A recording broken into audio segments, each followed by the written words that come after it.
Welcome to r/Am I the Jerk, where Karen friendzones OP, then ends up regretting it. Karen friendzoned me and then got mad at me for blocking her. About 3 years ago, I, 25 male, had feelings for a girl who we'll call Megan. She, 22 female, was nerdy, into anime, and played a lot of video games. It was those traits that made me interested in her since I was also an anime lover and a gamer. Over time, that interest turned into genuine attraction. At first, I was hesitant about asking her out because I wasn't sure if she felt the same or not, but after some encouragement from my friends, I made my move. We met up at a local diner for lunch. The diner was one of those mom and pop places and the food was really good. As we were eating, I finally decided to tell her how I felt. Again, I was hesitant about doing so, but I went through with it anyway. She seemed receptive at first. She asked me what it was about her that made me interested in her. So I listed a few of those things. Her interest in anime, her taste in video games, her dark sense of humor, things like that. I didn't want to ask her to be my girlfriend right then and there, so instead, I asked her if she would be up for getting to know each other more and maybe going on an actual date or two to see where things go. She then goes on to apologize and say that she does like me, but only as a friend. She said that she didn't want to ruin our friendship and that she didn't want there to be any bad feelings if we did get together but broke up. Hearing that hurt a bit. Part of me wanted to at least try to convince her to change her mind, but the only words that came out of my mouth were, "Okay, I'm fine with that." We chatted for a little while longer before we left the diner and went our separate ways. I tried to reach out a few times after that day to see how she was doing, but I was either left on read or met with one-word replies. So after a while, I stopped reaching out. Fast forward about 2 months. I finally met someone new. We'll call her Sophie. Sophie, 24, was into art and photography. In her own words, she told stories with her art. Whatever piqued her interest wound up as a painting or a sculpture or a framed photograph. She was really good at it, and after a while, those same feelings from months before started to come back. What I didn't expect was for her to feel the same way. I asked her to go on a date with me, and she said yes. Date nights became a regular thing until eventually we made things official. After our 7th date, I asked her if she would like to be my girlfriend, and she said yes. The next day, when I told my friends about it, they were stoked, since they were the ones that pushed me to move on and not let my rejection from months ago bother me. A week later, I'm sitting in my room reading a book when I get a messenger notification. I look and I see that it's from Megan. I thought this was kind of weird, considering the fact that she hadn't spoken to me in months. Out of curiosity, I opened the message. Her message was basically a short paragraph talking about how after having some time to think, she decided that she actually did want to be my girlfriend. Her message said that she always had feelings for me and that she was ready to give us a chance. Now things started to look even more weird. I mean, really? After all this time, all the one-worded replies and unread messages, now she has feelings? I took a screenshot of her message and I sent it to Sophie. After that, I blocked Megan and I thought that was the end of it. About 2 days later, Megan shows up to my house and she's extremely upset. As I open the door, she starts going off on me, telling me how horrible I am for blocking her after she confessed her feelings for me. I told her that she has no right to be upset about anything, considering the fact that she was the one who rejected me and said that we would never be a thing. She then tried to guilt-trip me, asking me if her feelings for me meant anything. I then said, "Where were those feelings when I was single?" I told her that she doesn't get to switch up now that she sees me with someone else and then get upset at me for not going along with it. I told her to have a nice day and then I shut the door. Our friend group is divided on this, and I'm starting to question if I did the right thing or not. I was just a bit upset. It felt like she expected me to just ditch my girlfriend for her just because she changed her mind. What do you think? Sounds like she had another dude at the time she was considering, so you were more relegated to the bullpen. Then, when her other dude didn't work out, she thought that all she had to do was give you a chance and that you would come running back. When you didn't obey, it hurt her pride, and she started to act out. Best of luck in your new relationship. You dodged a bullet with Megan, I think. She sounds like a very opportunistic and high-maintenance type. She only wanted you once she realized you were with someone else. Bullet dodged. You absolutely did the right thing, and you were correct in what you said. She only decided to have feelings now that you're with someone else. People always want what they can't have. She rejected you in a kind and respectful manner, and what did you do? Screenshot her message and shared it with your girlfriend, then blocked her without responding. You seem very spiteful. The adult thing would have been to respond in the same way. How hard would it have been to just write, "I'm sorry, Megan, I'm in a relationship now. I wish you all the best." Am I the jerk for being disgusted and just saying okay when my fiance broke up with me? I, 28, had been with my fiance, Alex, 34, since 2020. We met at a friend's party, hit it off, and have been together ever since. He finished his doctorate in economics just last year. Since then, he's been working at the university. I have my master's in media sciences and decided to start working instead of going for a PhD. The problem is, Alex broke up with me last Monday. It was so surreal and honestly just weird. For the past few months, he had been acting strangely. He would make demands and then drop them immediately. For example, he told me we were going to paint our walls back from dark green to white. When I asked why, he just snapped, "For goodness sake, forget it," and never brought it up again, even when I asked later. Another time, he came home and got mad because I was sitting on the couch with my head covered by a blanket. I had cramps. He was upset because I was just sitting there watching Netflix, even though the house was spotless. When I tried to talk about it, he brushed it off saying, "Forget it, it's not a big deal." This kind of thing became common. Every time I tried to communicate to figure out what was going on, whether it was something I did or maybe he was just stressed from work, he would say everything was fine, but he was clearly seething with rage. I didn't even have to do anything specific. He would find something to complain about, whether it was the apartment, my clothes, or even work. I decided to give him space, which apparently was also wrong. I told him I was going to help my parents with repairs for a few days, and somehow that was a problem too, because he wanted to renovate the apartment at the same time. Then, last Monday, I got a text from him saying we needed to talk. I knew what was coming, and after the last few months, I had made peace with it. When I got home, he was sitting on the couch. Before I could even take off my jacket, he said, "I want to break up." Then he started unloading on me. He told me he resented me. First, because I didn't pursue my academic career further, even though I was capable. He claimed he didn't want to upset me at the time, but he had been holding on to that feeling.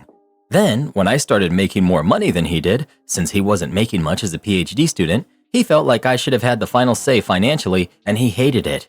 Mind you, I never imposed anything like, "It's my money, so I have the last word." That was his own rule, but apparently he resented it.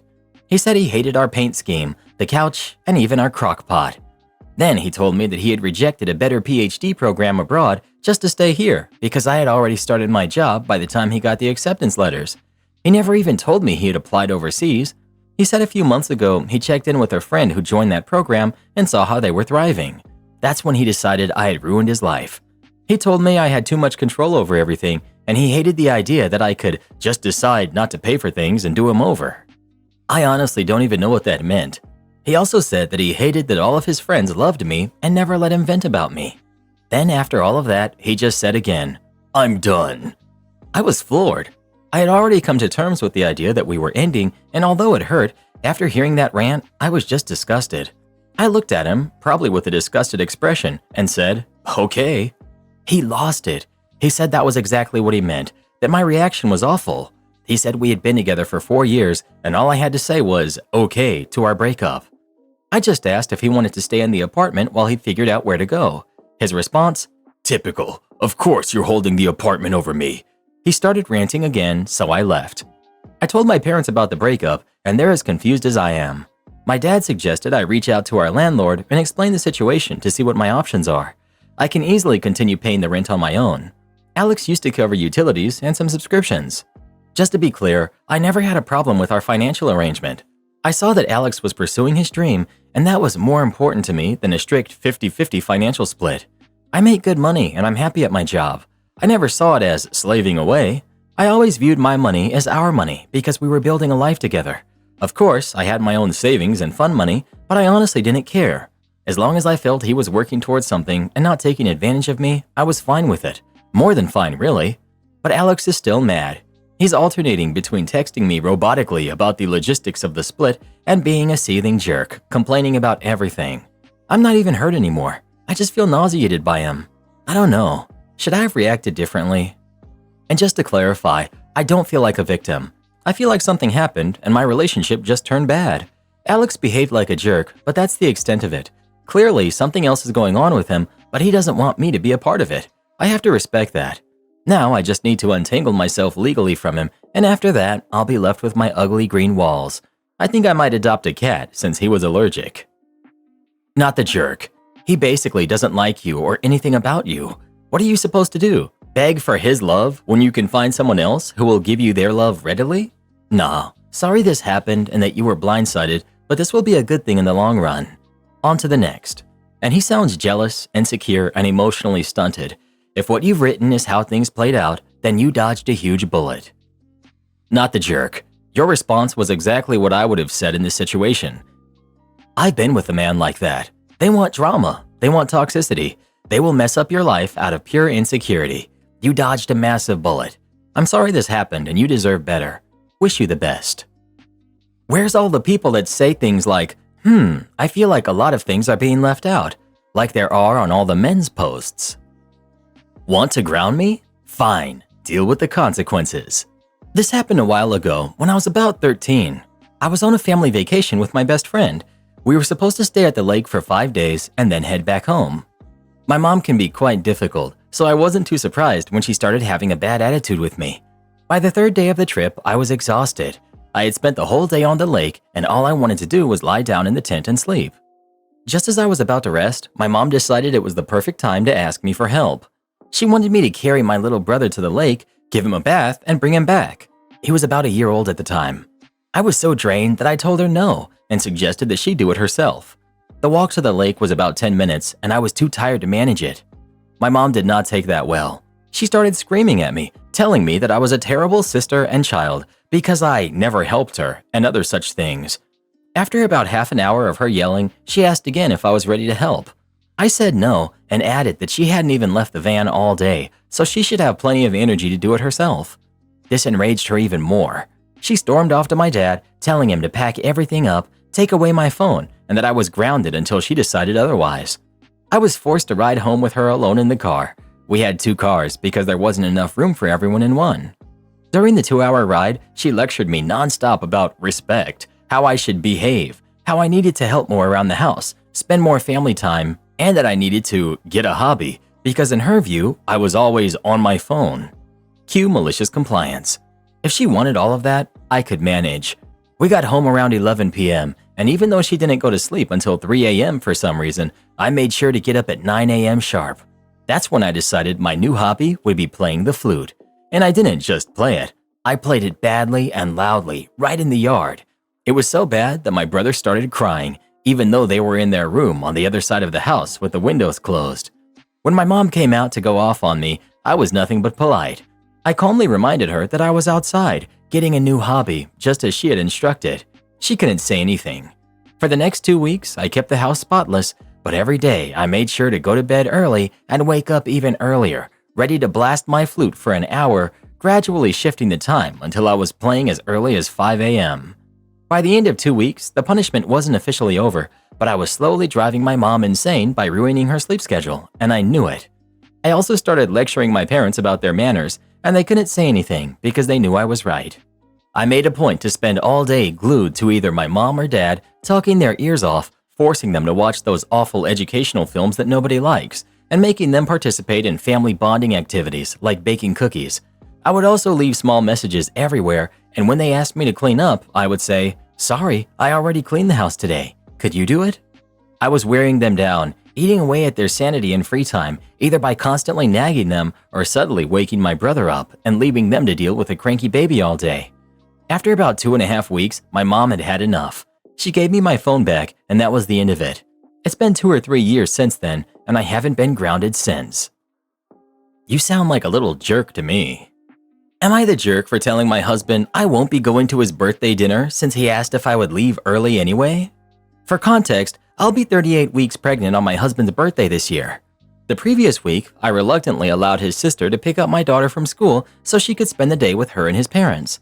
My daughter still does half days at school. I say reluctantly because they have continuously crossed parental boundaries in the past, but that's a different story. It had been a while since they spent time together, and my daughter loves them. I genuinely want them to have a relationship, so I gave it another go. Anyway, my husband and I went to pick her up at his parents' house, and while we were there, his sister asked what he was doing for his upcoming birthday. I had asked him multiple times what he wanted to do and had even thrown out some family-friendly ideas, but he never made a decision. So when she asked, he simply said he didn't have any plans. She then offered to make him dinner at her apartment, and then he said, "Yeah, that sounds good." The dinner would be with his parents, her partner, and our family. It seemed like a nice plan, and I was fine with it. However, tonight he told me we could drive separately to the dinner because he didn't want to leave early. At dinner, he asked if I could take our daughter home early so I could put her to bed while he stayed to drink, smoke, and be up late with his family. This really upset me because throughout this entire pregnancy, I haven't felt like we've been in this together at all. He only made it to one of my mini ultrasounds, even though I've had a lot due to being over 35. He works almost every weekend, voluntarily, instead of making plans with my daughter and me. He also put off doing things for the nursery until the 3rd trimester, even though I've been asking him since the 1st trimester because I physically can't do them myself. I've asked him several times to look into how he can support me during the birth, and not once has he made any effort to research or even Google anything. I'm not sure if I'm just being overly emotional because I'm pregnant, but it certainly feels like he's doing whatever he wants with little regard for the fact that I'm carrying his baby he desperately wanted. I was fine with just having one. Our birthdays are close, and the baby's due date is only 2 days after mine, so for my birthday, I'll be 40 weeks pregnant, just waiting for the baby to arrive. It would be nice if he wanted to spend these special occasions with me and our daughter. Instead, it feels like he's not empathetic at all to the fact that I can't go out and do certain things at the moment. Being told to go home so he can stay out late and have fun is incredibly hurtful. I told him that, in that case, I don't even want to go to the dinner. My daughter and I will stay home. Honestly, I wouldn't be in the mood to celebrate, and I'd probably just end up being upset anyway. But it constantly feels like, despite claiming to be a family man, spending quality time with us doesn't actually matter to him. He shouldn't be doing that kind of stuff when you're 38 weeks pregnant. It's normal to go into labor from week 37, so he should be staying sober just in case. He also sounds like a selfish jerk who doesn't appreciate his wife and baby. I think he has emotionally left this relationship. Too many red flags for things he's doing or has not done. Sounds like this family is full of jerks. I would start analyzing the situation and determine if it's worth it to stay. Don't be a single parent in a marriage. Am I the jerk for preventing my ex from getting 50-50 custody of our daughter? My ex and I separated a few months ago, and initially we both agreed that 50-50 custody arrangement was best for our daughter. However, during our first mediation session, I found out he expected me to handle all childcare responsibilities on both his weeks and mine.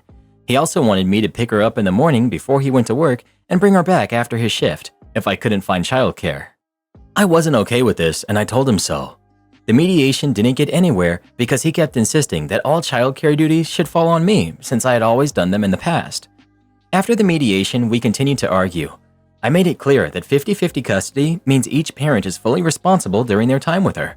His counteroffer was still for 50-50 custody, but he suggested that our daughter stay with me most of the summer, with him seeing her every other weekend. During the school year, we would alternate weeks.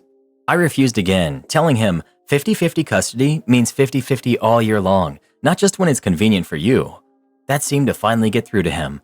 He eventually said I could have primary physical custody and he would take her every other weekend and split holidays, only taking her for full weeks during the school year when he could take vacation from work.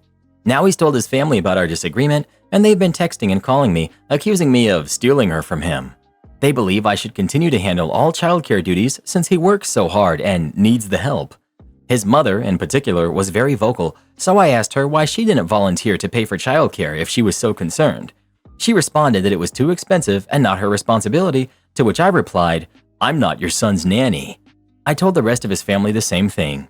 At first, I was confident I was right, but now his sister, someone I've always thought of as level-headed, told me I was being unfair.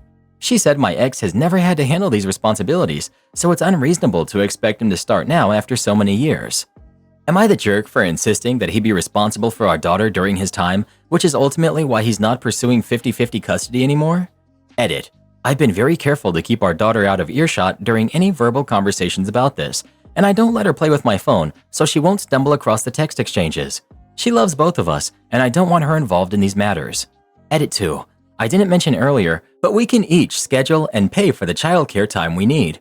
Childcare is offered through her school year-round, and we can each have separate accounts. The days are selected and paid for a month in advance, and it's not a set schedule until the days are paid for. Not the jerk. You did not prevent your ex from getting 50-50 custody of your kid. He decided that he didn't want it if he had to pay for childcare during his custody time. You're lucky to be out of that family. If they're blaming you for his reduced custody, rather than telling him to man up and pay for his kid when he earns $70K a year more than you, they are just as delusional as he is. Please tell me that you're getting child support. Based on his salary compared to yours, his child support payments would probably cover his 2 weeks of childcare payments and some more besides. He could have paid the childcare for his 50% and still have shared custody. OP, I am getting child support and the childcare costs were part of the equation. He wasn't happy about that. I bet he wasn't, but I'm extremely happy that he has to pay it. He sounds like a waste of oxygen, and so do his mother and sister. I thought our date went well until I saw what she said about me on TikTok. This is honestly not something I wanted to post about, but here's the thing. I've known this woman, who's 28, for a while since we're in the same friend group. She's a nice person, attractive, and honestly, I've always enjoyed my talks with her. A few weeks ago, I, 26 male, asked her out on a date. I figured if she said no, it's fine, but she actually agreed. We went on a date this past Saturday, and honestly, I thought it was awesome. We went out to dinner, had drinks, spent the rest of the night talking, and we even took a walk on a walking bridge over the town's lake. It's not a big one. I dropped her off and I was elated. I absolutely loved the night. However, that night when I was scrolling through TikTok on my bed, a post from her, I didn't follow nor did I know that she had a TikTok, appeared on my For You page. Essentially, she had said in the post, "Getting ready for a date I really don't want to go on." That was like a bucket of ice water being thrown on my head. I was so freaking happy and just found out that she didn't even want to go on the date with me. Don't get me wrong, I'm not saying she has to want it, but please let me know if that's the case. We don't need to go out. We can forget I even asked. But doing this on the internet, it made me self-conscious. Not sure if that's even the right word. Now I'm unsure about what to do. Should I tell her I saw this or just forget about it? Honestly, it really hurt me, and I'm not really sure I want to give this another try. I mean, she didn't want to go out with me in the first place, right? Just because she didn't want to go out doesn't mean that she didn't have a good time. I think all of us have been there, where we don't feel like socializing, but it turns out okay or fun. Her not wanting to go may not be a judgment on the OP at all. Could simply be that they weren't in the mood for a date, which might actually be a compliment to OP that she was still wanting to do it for him anyhow. The difference is that most of us didn't post about it on social media, which creates the risk of this exact situation happening. That being said, I definitely agree that OP shouldn't necessarily let this discourage him. I think context matters a lot. Was she saying she didn't want to go out with you, or just wasn't in the mood to go out? Is it due to her social anxiety? I rarely want to do the actual things I'm getting ready for. It's 100% anxiety, but that doesn't mean I don't want to spend time with the people I have plans with. Or she just really didn't want to go.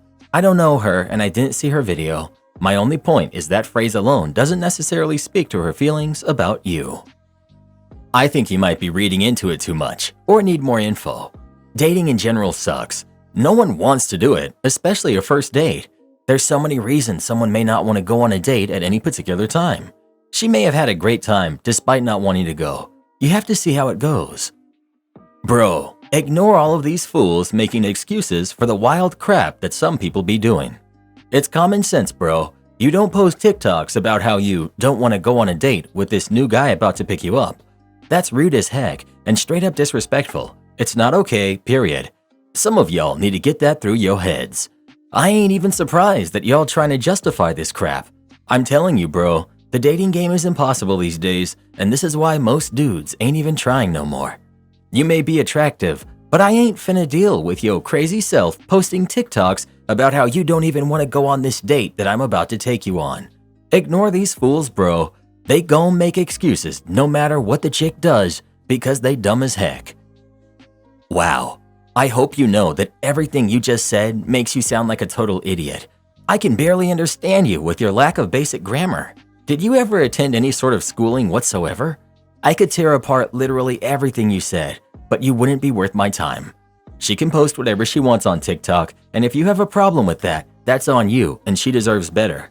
If you can't get over your own insecurities and ego long enough to realize you're flipping out over a literal TikTok video, you're not a man that's worth giving a chance to in the first place. Goodness, I hope you stay single for the rest of your life. You sound like the kind of person to end up in prison. Well, who do you think is the jerk? OP or his date? Please let us know. Move on, bro. Find someone who posts TikToks about how excited they are to be going out on a date with you.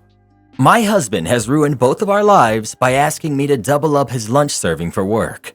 I'm on a throwaway because I still haven't fully decided on divorce, but I'm 95% sure on it. Me, 26 female, and my husband, male 25, We've been married for almost 2 years now, and we have a 6-month-old baby. I work part-time only to supplement our income and to pay for the legal process of getting him documented. We are very fortunate that it seems it may be an easy process of maybe 2 years max for his residency, but now I'm going to cancel everything and ask for a divorce. My routine used to be I wake up 1.5 hours before him in the morning and I make him lunch and pack everything for him for work, and I have his breakfast coffee and clothes ready for him to wake up, eat and get dressed and head out within 30 minutes. He used to be satisfied with what I packed him of freshly made chicken and either honey buffalo, lemon pepper, and salad, or some sort of chicken wraps, etc. Pure healthy food. I did this because I wanted to make his life easier and show him I cared about him and I love him, and I've done this since we first moved in together more than 3 years ago. Well, recently, I've had to start including dinner leftovers because he started asking for more food and he was still hungry afterwards, which I thought was odd because no matter if I work or not, he always comes home to prepared food, so even if he wasn't full, he would be okay. But I explained it off with maybe he's bulking or something. So I started including what I normally take to work, which has caused me to either go without food and having to wait till after work or be late for work because I have to wait until the food is ready and it takes some time because I'm naturally feeding and I can't miss eating every time. Well, last time when I was packing his lunch, I found an unrecognized second fork in his lunchbox and I was thrown off. So I asked about it and he said that he found it in the kitchen of his work and brought it home. Odd, why didn't he just leave it? I had noticed small changes in him that I gaslighted myself into I'm being insecure about because I had just had a baby, but this made the pit of my stomach churn. So a few days later, I decided to go to his work during lunch to surprise him with dessert and for him to see the baby. Well, that was when I found out why he wanted more food. His coworker, he told me, no longer worked there, who I'd caught him talking too friendly to, and I told him it bothered me and I had him remove them from everything and block them on WhatsApp, not only still worked there, but was eating the lunch I freshly prepared for him and he was eating the leftovers. I didn't cause a scene. Instead, I took pictures and added them to my folder of everything he's done before, from simply hearting other girls' stories after telling me he didn't, to all kinds of pictures from his coworkers that he shouldn't have had, which ended up getting him fired. I drove home crying and packed my things when I got home. I took the bassinet and anything else I'd need for my baby and my essentials, and I went to my sister and brother-in-laws. I told them everything and even showed them our conversation from WhatsApp where he told me that she no longer worked there. I normally text him through the day, so he started texting me and calling me to see if I was okay and what was for dinner. He was almost off. Is everything okay?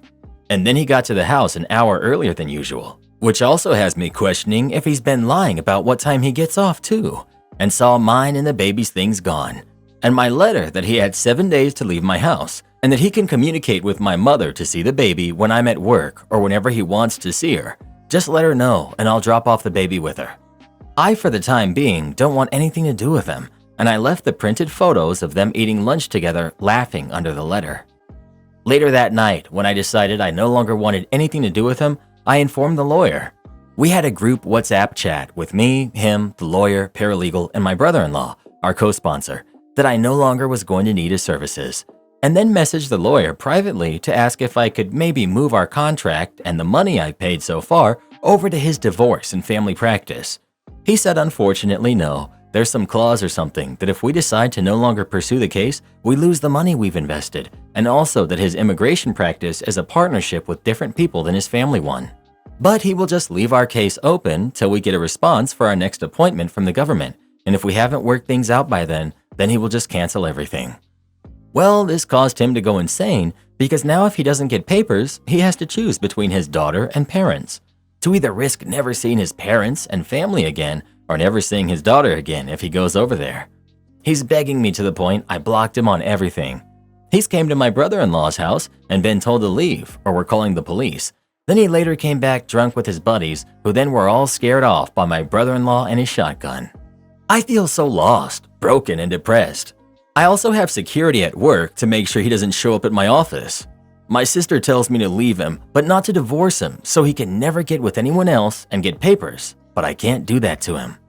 I've gone back home, only to check on the house and see if he's gone. I'm still staying with my sister, and surprisingly, there's no damage to anything, and his things only are gone. So at least I feel a little relief in that. I'm not looking for advice. I know I'm not going back, There's no longer any trust. My mental health wouldn't be safe in that relationship, and I know I can't have my daughter grow up with that kind of relationship being an example. I just needed to put this out there in order for it to solidify in my brain and to be able to reflect that this is now a pattern and he's gone beyond disrespecting me by now also making me make her food. I've been budgeting trying to make things last, sometimes eating less than I want or skipping meals if possible. If a meal was heavier on carbs, I'd skip since I should have enough for my milk supply. All to be able to pay bills, lawyer, his gym membership, and supplements. I lose out on rest and sleep because I ensure laundry in the house is kept spotless while the baby sleeps. I've basically gone from an independent, educated career woman to a 50s housewife with a job and school, all because I blindly fell for this man. When I say I feel stupid, that's an understatement. Things I want to clarify. No, my sister isn't pushing me to stay in the relationship with him. She's telling me not to divorce him so that he can't just go find another woman to marry and use for the green card. No, I'm not taking anything from him that wasn't mine before we got married. Before me, he lived in a house with 7 other men sharing a bedroom with a bunk bed, and he drove a 2000 Buick he had to unplug from the battery in order to use it again. That car got scraped after the electrical went out. The car he's using is my car I got in high school that got me through high school part-time, seasonal jobs, and community college. Also, my mom is still alive. She gave me my childhood home because I wasn't going to college, and it's a 10-minute commute from the college. She gave it to me because I'm the last of her kids. All my brothers and sisters are at least 10 years older, and aside from my sister who's helping me, they all live in different states. He left home with a motorcycle of his customizing, his gaming systems, clothes, and the guest bedroom TV, which was the only TV that was not mounted. Also, I'm not keeping his daughter from him. I just personally don't want to see him because I know he'll try to give me a ton of excuses and try to make me understand him. He can speak to my sister or mom, and they'll supervise him to see his daughter whenever he wants to. There is no battle in that. I don't think he's a bad father, but I just don't think my relationship with him is the example I want to give my daughter. Yes, I'm Mexican too. My dad came to the States and then later brought my mom and 2 brothers and 2 sisters. Took a decade to see each other again, which is why I'm so apart from my siblings and the only one born here. Do this next. Tap here on your screen to come see our new podcast playlist, where you'll find thousands of hours of the best stories you've ever heard. Or tap the one on the right. That episode is specifically just for you, based on other videos you've enjoyed the most.